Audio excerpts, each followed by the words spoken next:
Today we are going to start our next class on law of supply, that is elasticity of supply। क्योंकि दोनों chapter combined है आपके book में और उसमें हम लोग डिस्कस करने वाले हैं ज्योमेट्रिक मेथड। देखो ज्योमेट्रिक मेथड का एक और नाम होता है पॉइंट मेथड, ठीक है। और ये मेथड में सीखना क्या है, वही करना है, क्या मेजर करना है, इलास्टिसिटी। तो अपने को इलास्टिसिटी ही मेजर करना है ज्योमेट्रिक मेथड से। तो देखो लिखा है पे geometric method is used to measure the elasticity of supply. क्या मेजर करेंगे, elasticity of supply at a given point, at a given point on the supply curve. मतलब एक सप्लाई कर्व आपको दिया रहेगा, उस पे एक पॉइंट दे दिया जाएगा और बोला जाएगा कि आप उसके इलास्टिसिटी को खोज के बताओ। और इसीलिए इस मेथड को पॉइंट मेथड भी बोला जाता है, क्योंकि एक गिवन पॉइंट दिया है और उसी पे बोला है आपको सप्लाई कर्व ढूंढे। चलिए अब अगर हम इलास्टिसिटी ढूंढें तो कैसे ढूंढेंगे सर। एक मैं ग्राफ बनाता हूं, देखो y x और ये ओरिजिन। ये सब बच्चे जानते हैं कि हमारे जो दो एक्सिस हैं उसमें ये प्राइस है और ये हो जाता है अपना क्वांटिटी सप्लाइड, सही है। चलो मैं एक कर्व ड्रॉ करता हूं। सोचो मैंने एक सप्लाई कर्व ड्रॉ किया। हम लोग सब जानते हैं सप्लाई कर्व हमेशा अपवर्ड स्लोपिंग होता है। सोचो मैं थोड़ा सा ऐसे ड्रॉ करता हूं, तो ये सप्लाई कर्व मैंने ड्रॉ किया और इस पे मैंने नाम दे दिया SS। ये मेरा सप्लाई कर्व है और मैंने कहा ये पॉइंट ले लो भैया एक K। क्या ले लो, पॉइंट K। और मुझे इस पॉइंट का इलास्टिसिटी मेजर करके बताओ। तो अभी कैसे मेजर करोगे, तो आपको करना क्या है, ये पॉइंट पर आप देखो क्या प्राइस मार्केट पे चल रहा है। तो आप अगर एक स्ट्रेट लाइन ड्रॉ करोगे यहां से तो आपको P मिलेगा और यहां से अगर आप एक क्वांटिटी ढूंढने चाहोगे तो आपको यहां B मिल गया। सोचो तो यानी at point K price prevailing in the market is OP and seller is ready to supply OB quantity of a commodity. ये बात तो सर क्लियर हो गया, मेरे ख्याल से किसी को डाउट इसमें नहीं आएगा। अब आपको करना क्या है, आपको इस कर्व को थोड़ा एक्सटेंड करना है और देखना है ये एक्स एक्सिस में कहां कट करता है। देखो यहां कट करता है, तो इसको पॉइंट हम दे देते हैं A। क्या दे देते हैं, A। अब ज्योमेट्रिक मेथड में अगर कभी भी आपको इलास्टिसिटी अगर मेजर करनी है तो करना क्या होता है, इसका एक रेशियो बनाना पड़ता है। क्या बनाना पड़ता है, रेशियो। रेशियो सर किस चीज का, ये जहां पे एक्सटेंड होकर पॉइंट जो भी एक्सिस को, मेरा एक्स एक्सिस को कट करेगा वहां पे आना है और वहां पे ये क्वांटिटी सप्लाइड तक जाना है। तो आप क्या लिखोगे, AB बाई OB, ये वाला पार्ट पूरा समझ में आ रहा है आपको, OB लिखोगे। तो इसका मतलब रेशियो किसका बनाना है, रेशियो बनाना है हॉरिजॉन्टली सेगमेंट जो A है point AB divided by OB। तो ये दो रेशियो आपको लिखने हैं और यहां पे क्लियरली आपको ग्राफ में दिख रहा है AB is less than OB, क्योंकि AB छोटा है और OB क्या है, बड़ा है। तो ऑब्वियसली इसका जो वैल्यू आने वाला है वो क्या आएगा, लेस देन 1। तो इस तरह से आप कोई भी पॉइंट का इलास्टिसिटी ढूंढ सकते हैं। इसमें प्रॉपरली अगर हम लोग करें तो 3 केसेस बनते हैं। तो एक तो ये केस बन गया सर, सेकंड केस क्या बन सकता है, सोचो। फिर मैं एक तो ग्राफ ड्रॉ करता हूं, सपोज मैंने ड्रॉ किया ये Y X और ये ओरिजिन, ठीक है। फिर मैंने सोचो एक पॉइंट ले लिया, कर्व ले लिया। ये कौन सा कर्व हो गया सर, सप्लाई कर्व। नाम दे दिया S1 और इस पे आप एक पॉइंट ले लो। फिर क्या पॉइंट ले लिया आपने, K। अब यहां से देखो कॉरस्पॉन्डिंग प्राइस और क्वांटिटी क्या है सर, प्राइस है P और क्वांटिटी है B, ठीक है। अब इसको हम एक्सटेंड करते हैं। तो अगर आप एक्सटेंड करने जाओगे तो देखो ये कहां जा रहा है, एक्सटेंड होकर, देख रहे हो आप, इधर आ जा रहा है। ये रहा A, ओरिजिन में यहां लिखता हूं, दिख रहा है आपको। इसका मतलब कि सर अब अगर इलास्टिसिटी आपको ढूंढना हो eight a given point K, तो आपने अभी कहा था कि आप रेशियो लेंगे हॉरिजॉन्टली सेगमेंट का। सेगमेंट क्या थे हमारे, AB बाई OB। तो सर वही चीज है, मैंने देखो इनिशियल्स को चेंज नहीं किया ताकि आपको दिक्कत ना हो। जो AB यहां पे है वही एग्जैक्टली A यहां पे भी है। तो कर्व के देखो 3 शेप हो सकते हैं। कोई भी बच्चा अगर कर्व पे भी ड्रॉ करता है तो 3 तरह से कर सकता है। देखना एक कर्व कैसा आएगा, जो यहां हिट कर रहा है, एक कर्व जो यहां हिट कर रहा है और एक यहां, जो मैंने आपको इलास्टिसिटी में बताए भी थे। तो देखो एक मैंने इस एक्सिस पे एक्स पे हिट कर लिया, एक मैं ओरिजिन के यहां आ गया। अब देखो अगर यहां पे हॉरिजॉन्टली सेगमेंट को देखोगे तो ये AB बाई OB लिख रहे हो आप, इसमें कोई डाउट नहीं है। लेकिन इस बार देखो AB का लेंथ बड़ा है और OB का लेंथ क्या है, छोटा है। तो आपका जो इलास्टिसिटी आने वाला है वो क्या आने वाला है, ग्रेटर देन 1 आने वाला है। तो सर तीसरा केस ऑब्वियसली आप लोग सब समझ गए। तीसरा केस में सप्लाई कर्व जब हम लोग ड्रॉ करते हैं, सपोज करो मैंने ये ड्रॉ किया सप्लाई कर्व, ये है सप्लाई कर्व मैंने ड्रॉ कर लिया, और सॉरी एक्सिस ड्रॉ कर लिया। अब सप्लाई कर्व मैं ड्रॉ कर लिया ऐसे। अब फिर मैं एक पॉइंट ले लिया भाई, क्या ले लिया मैंने पॉइंट, थोड़ा सा अब ऐसा करना कि ओरिजिन हो, ठीक है ना। अब मैंने पॉइंट ले लिया K, ठीक है। अब K का देखो रिफ्लेक्टेड प्राइस क्या है और क्वांटिटी क्या है, फिर वही चीज सर OP और इसको आप क्या करोगे, एक्सटेंड करोगे। देखना ये ओरिजिन पे आएगा, तो यहां पे आप लिख लोगे पॉइंट A। तो ओरिजिन तो आप जानते हो O से हम लोग डिनोट करते हैं, और A जो हो गया यही पॉइंट हो गया। तो अल्टीमेटली सर अगर यहां पे इलास्टिसिटी ढूंढना पड़े तो आप क्या लिखोगे, ES equals to again AB by OB। लेकिन इस बार अगर आप ध्यान दो तो जो लेंथ है AB का और जो लेंथ है OB का बोथ आर इक्वल। इसका मतलब है जो आपका वैल्यू आने वाला है वो इक्वल्स टू क्या आएगा, 1। तो ये तीन इलास्टिसिटीज के वैल्यू देखो, जीरो और इन्फिनाइट नहीं ढूंढ सकते आप ज्योमेट्रिक मेथड से, क्योंकि सप्लाई कर्व या तो पूरा ही हॉरिजॉन्टल होता है या तो पूरा ही वर्टिकल। तो वो दो ग्राफ तो आप पहले भी सीखे हैं, लेकिन ये दो ज्योमेट्रिकली कैसे आया और ये तीन वैल्यूज आप कैसे ढूंढ सकते हैं ये तो आप सीख गए ज्योमेट्रिक मेथड में। लेकिन इसमें भी कहानी क्या था, ये सारे के सारे स्ट्रेट लाइंस थे। क्या थे, सारे के सारे स्ट्रेट लाइंस। कभी कभी ऐसा भी हो सकता है कि कर्विकल दे, तो अगर कर्विकल देता है तब आप कैसे करेंगे मैं अभी आपको बताता हूं। नाउ अगर देखो वही चीज अगर हम नॉन लीनियर पे आते हैं, सर नॉन लीनियर कैसा होता है। देखो कोई भी कर्व को अगर आप देखते हो इस तरह से, देखो मैंने दो एक्सिस बना लिए, और अगर आप कर्व को कुछ इस तरह से देखते हो, ये सप्लाई कर्व हो गया, ठीक है। अब अगर बोलता है कि भैया आप ये पॉइंट ले लो K, ठीक है, आप मेरे को बताओ इसका इलास्टिसिटी क्या है। तो सबसे पहला काम क्या होता है किसी भी बच्चे के लिए, अगर नॉन लीनियर कर्व है मतलब स्ट्रेट लाइन नहीं है, तो आपको करना क्या है, एक टेंजेंट ड्रॉ करना है।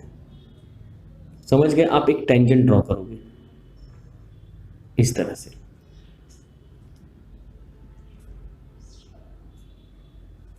आपने एक टेंजेंट ड्रॉ कर लिया, कॉरस्पॉन्डिंग प्राइस OP मिल ही चुका है, क्वांटिटी आपको B मिल ही चुका है।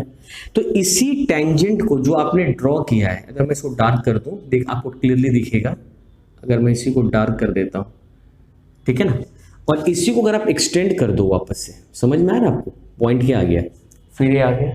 तो इसका इलास्टिसिटी ढूंढने के लिए करना क्या है सर, सिंपल है, horizontal segment AB by OB, और यहाँ पे AB क्या है, स्मॉलर देन OB, तो वैल्यू क्या आएगा, less than 1, that is less than unity, less than unity. तो बाकी भी जो डायग्राम्स आपके बनने हैं, सपोज करो आप ऐसे ड्रॉ कर लिए Y, यहाँ पे भी आपको वही तीन केस ही ड्रॉ करने हैं।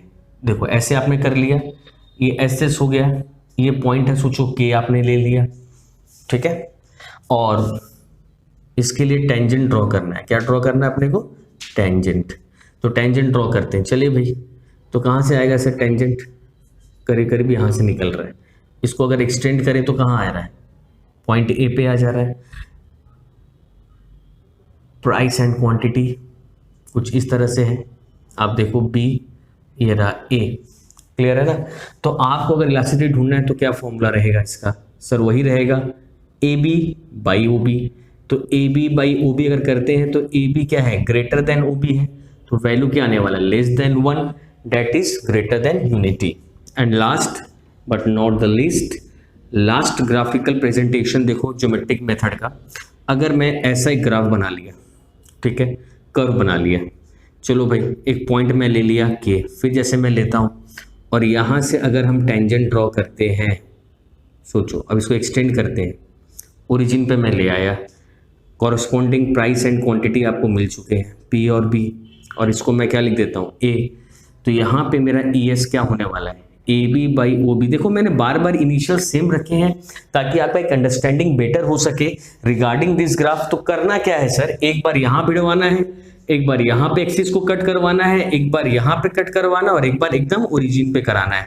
यहां पे दोनों का लेंथ क्या है, बराबर है, that is equals to 1, that is equals to unity, equals to unity. तो ये था आपका geometric method, linear and non linear दोनों में ग्राफ्स हैं। लिखना तरीका आपको मैं बता देता हूं, जस्ट आप ऐसे लिखना। कभी भी आप लिखोगे price is measuring on the Y axis, quantity supplied on the X axis, SS is the supply curve, we have to measure the price elasticity at point K, the corresponding price is OP, quantity is OB, just drawing a tangent from the point K and extending that tangent and cutting the y axis, x axis at point A, and the ratio between the ratio of horizontal segment, that is AB by OB। अब हर बार देखो AB का length OB से ज्यादा है, कम है या बराबर है, तो स्टेटमेंट एक ही रहेंगे। जस्ट आपको देखना है कि क्वेश्चन में आपको क्या ड्रॉ करने के लिए बोला गया है। नाउ अब हम लोग करेंगे इलास्टिसिटी ऑफ सप्लाई का last part, that is the numericals. देखो न्यूमेरिकल्स करने के लिए हमने इलास्टिसिटी ऑफ डिमांड में भी आपको समझाया था कि हम दो मेथड से करते हैं, one is the percentage method, the other one is the proportionate method. कौन सा मेथड यूज करते हैं हम लोग, प्रोपोर्शनेट मेथड। देखो एक्चुअल में अगर देखा जाए तो दोनों का मतलब एक ही होता है। अगर परसेंटेज मेथड करना है तो इलास्टिसिटी ऑफ सप्लाई निकालने का फॉर्मूला क्या है, percentage change in quantity supplied by percentage change in price. Means जितना परसेंट सप्लाई चेंज होगा ऊपर लिखना है, जितना परसेंट प्राइस चेंज होगा उसको नीचे लिखना है, ठीक है। Percentage change in quantity supplied कैसे निकालते हैं, देखो delta Q by Q into 100। Delta का मतलब आप लोग सब जानते हैं, that is the change in supply, और चेंज इन प्राइस से निकालेंगे delta P by P into 100। तो इसको लेके मेरे को लगता नहीं आपको कोई भी डाउट होना चाहिए। अगर परसेंटेज में आपके डेटाज नहीं है, डेटाज एकदम आपके एब्सोल्यूट फिगर्स में आ गए हैं, तो आपको करना क्या है, just ES equals to that is elasticity of supply equals to delta P by delta Q into, देखो यहां पर एक प्रॉब्लम हो गया है, delta Q by delta P होगा, sorry delta Q by delta P into P by Q, ये actual formula है। तो आपको इस दो मेथड में से कोई भी एक मेथड यूज करना है, डिपेंड करता है कि आपको क्वेश्चन में इंफॉर्मेशन क्या दिया है। तो अगर इंफॉर्मेशन परसेंटेज में दिया है तो परसेंटेज वाला यूज करेंगे, और परसेंटेज में नहीं दिया है तो हम लोग ऊपर वाला फॉर्मूला यूज कर लेंगे। देखो यहाँ पे नंबर 1 में एक सम करता हूं जो दिया हुआ है, अ seller sells 100 units of a commodity, यानी सेलर कितना सेल कर रहा है, देखो 100, और क्वांटिटी 100 क्वांटिटीज बेच रहा है, और प्राइस क्या है मेरा उस वक्त 10 रुपए। तो a seller sells 100 units of a commodity when its price per unit is 10, ठीक है। The supply goes up to 140, supply कहां तक चला गया, 140, as a result of increase in price, क्योंकि प्राइस क्या हुआ है, बड़ा है। और लॉ ऑफ सप्लाई में हम लोग पढ़ के आए थे कि सर अगर प्राइस बड़ा है तो सप्लाई भी क्या होना चाहिए, बढ़ना चाहिए। तो लॉ ऑफ सप्लाई तो सेटिस्फाई कर दिया ये लोग। आपको बोला है calculate the elasticity of supply. अब आप सब जानते हैं इलास्टिसिटी ऑफ सप्लाई का फॉर्मूला है delta Q by delta P into P by Q. अब डेल्टा क्यू का फॉर्मूला, डेल्टा क्यू का वैल्यू क्या है सर, 40 है, आप 40 लिखोगे। क्यों सर डेल्टा 40 है, क्योंकि देखो चेंज इन क्वांटिटी, तो क्वांटिटी कितना चेंज हुआ sir, 140 minus 100 that is 40। Sir delta P कितना लोगे आप, 2 लोगे, क्यों सर, डेल्टा पी का देखो वैल्यू कितना है, 12 माइनस 10, चेंज कितना आया, 2 का आया, इनटू ओरिजिनल क्वांटिटी यानी इनिशियल क्वांटिटी, प्राइस क्या था मेरा 10, और इनिशियल क्वांटिटी कितना था मेरा 100। अगर हम इसको सॉल्व करते हैं तो इलास्टिसिटी क्या आता है, 2 आता है। देखो यहाँ पर 0 0 स्ट्राइक आउट कर दो, 2 2 = 4, that is elasticity is greater than 1। तो ये क्या हो गया, इसको आप इलास्टिक भी बोल सकते हैं, that is change in supply is more than change in price, ये हो गया। अब आते हैं क्वेश्चन नंबर 2 में, देखो यहाँ पे लिखा है as a result of fall in the price. देखो प्राइस फॉल हुआ सर, कितना था पहले 6, अब कितना हो गया 5, ठीक है। क्वांटिटी सप्लाइड फॉल बाय 25%, क्योंकि ये परसेंटेज में दे दिया, यानी क्वांटिटी कितना परसेंट फॉल किया है 25%, मींस तो percentage change in quantity supplied, percentage change in quantity supplied, ये ऑलरेडी आपको दिया हुआ है। देखो चेंज का मतलब हमेशा 2 होता है, इंक्रीज करने को भी चेंज बोलते हैं, डिक्रीज करने को भी चेंज बोलते हैं। तो जब कोई चीज परसेंटेज में दे दिया है तो हम परसेंटेज वाला मेथड लगाएंगे। तो percentage change in quantity supply दिया हुआ है तो हमको निकालना क्या है, परसेंटेज चेंज इन प्राइस। तो चलो भाई परसेंटेज चेंज इन प्राइस निकाल लेते हैं। तो परसेंटेज चेंज इन प्राइस का सर फॉर्मूला क्या था, delta P by P into 100 था ना। आप देखो डेल्टा पी कितना है, डेल्टा पी मतलब change in price that is 1, ठीक है। ओरिजिनल प्राइस कितना था सर 6 इंटू कितना कर देंगे 100, सॉल्व करो तो ये आएगा 16.67%, ठीक है। ईएस का कैसे था formula, percentage change in supply by percentage change in price. तो परसेंटेज चेंज इन सप्लाई क्या है 25% और परसेंटेज चेंज इन प्राइस क्या है 16.67%। अगर इसको सॉल्व करोगे तो आएगा 1.5, again that is greater than 1। तो ये भी इलास्टिक सप्लाई है, that is the percentage change in supply is more than the percentage change in price. Now the last two sums of your exercise, question number 3 में आइए, देखो क्या बोला है, when the price of a commodity rise from ₹10 to 11। तो price जो है वो 10 से कहां चला गया है 11 पे। तो ऑब्वियसली है भाई क्वांटिटी भी तो बढ़ेगा, लेकिन क्वांटिटी पहले था कितना ये मुझे नहीं पता, लेकिन क्वांटिटी बढ़ा कितना से है 100 यूनिट से, मींस डेल्टा क्यू आपको दे दिया है 100, दैट इज अ चेंज। तो change in quantity supplied is 100, लेकिन ओरिजिनल क्वांटिटी क्या था ये मुझे पता नहीं है, ठीक है। आपको बोला है इलास्टिसिटी ऑफ सप्लाई इज 2, ये ऑलरेडी आपको दे दिया। तो बोल रहा है calculate the quantity supplied at the increased price, यानी जब प्राइस बढ़ा, मतलब प्राइस जब 11 रुपया हुआ तो क्वांटिटी सप्लाई कितना था। देखो बेसिक फॉर्मूला से अगर जाएं हम लोग तो फॉर्मूला था क्या, delta Q by delta P into P by Q, इसमें तो कोई डाउट नहीं है। इलास्टिसिटी ऑफ सप्लाई में कितना दिया हुआ था 2, डेल्टा क्यू मतलब होता है चेंज इन क्वांटिटी, वो अपने पास था 100, डेल्टा पी प्राइस कितना चेंज हुआ देखो 1, ओरिजिनल प्राइस कितना था मेरे पास 10, ओरिजिनल क्वांटिटी कितना था मुझे अभी भी नहीं पता है। तो अगर आप देखो तो ये हो जाएगा 2Q इक्वल्स टू 1000 और Q का वैल्यू कितना आ जाएगा 500, यानी Q आपका 500 निकला, means the initial quantity, that is the initial quantity is 500 unit, ठीक है। तो आपको ढूंढने क्या बोला था, quantity supplied at the increased price. तो quantity supplied at increased price, क्योंकि देखो हम लोग हमेशा यहां पे जो क्यू लेते हैं वो ओरिजिनल लेते हैं। तो ओरिजिनल में 500 था, बाद में प्राइस बढ़ा तो सप्लाई भी क्या होगा बढ़ेगा, तो 500 में ये 100 क्या कर देंगे हम लोग प्लस कर देंगे, तो इंक्रीज्ड प्राइस में यूनिट्स कितना आएगा मेरा 600 आ जाएगा। Now the last sum that is the question number 4।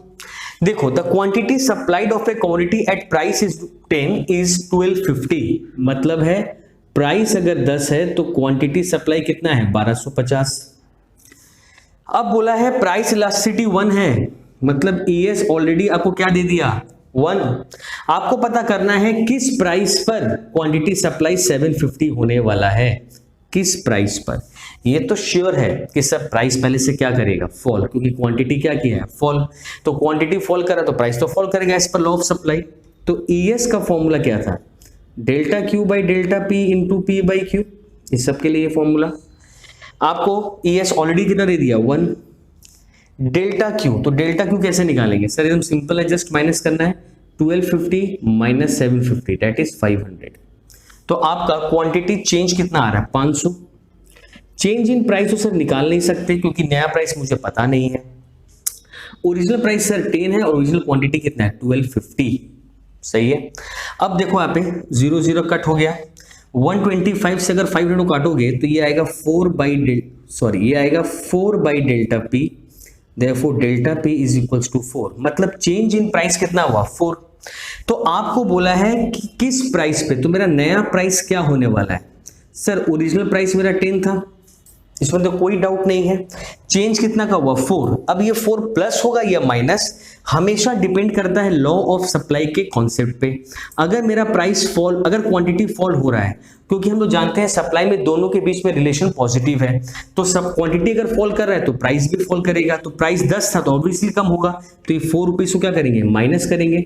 तो हमारा करेंट प्राइस जो मार्केट में चल रहा है वो 6 रुपए चल रहा है। तो ये था आपका last sum on the elasticity of supply, और ये चैप्टर था आपका law of supply and elasticity of supply, दोनों ही मिलकर जो भी था वो खत्म हो गया। और कोई भी प्रॉब्लम हो रिगार्डिंग दिस चैप्टर आप मेरे कमेंट सेक्शन बॉक्स में मुझे बता सकते हो।